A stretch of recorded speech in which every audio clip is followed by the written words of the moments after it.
दोस्तों, मेरा नाम है दिनेश और आप देख रहे हैं पीके ट्रिक्स। आप सभी का स्वागत है एक नई वीडियोस में। आज हम बात करने वाले हैं सैमसंग मोबाइल की साउंड प्रॉब्लम्स के बारे में। सबको पता है सैमसंग मोबाइल में साउंड की जो फोटो क्लिक करते हैं उसमें एक साउंड आता है, तो किसी को ये पसंद है, किसी को नहीं पसंद है। तो ये वीडियो उन लोगों के लिए जिनको साउंड नहीं पसंद है, हम आज बात डिस्कस करेंगे।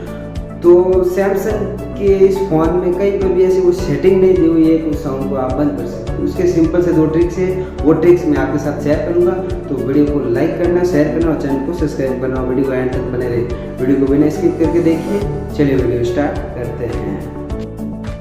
तो इस प्रॉब्लम के लिए फ़ोन की ऐसी कोई सेटिंग नहीं है जिसके अंदर इसको कोई सीधे डायरेक्टली बंद कर सकते हो।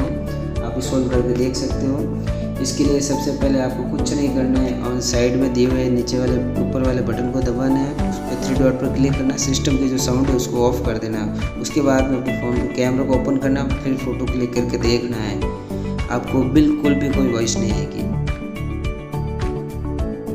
और सेकेंड नंबर ऑप्शन है, आपको कुछ नहीं करना, अपने फ़ोन की सेटिंग में जाना है, स्क्रॉल ऊपर से देखना है और डोंट डिस्टर्ब का जो ऑप्शन दिया है उस पर क्लिक करना है। उसको भी बंद करके आप फ़ोटो क्लिक करना, कोई वॉइस नहीं आएगी। कैसे लगे दोस्तों ट्रिक्स? अगर वीडियो अच्छा लगा तो वीडियो को शेयर करना और चैनल को सब्सक्राइब करना। मिलते हैं अगले वीडियो में, तब तक के लिए।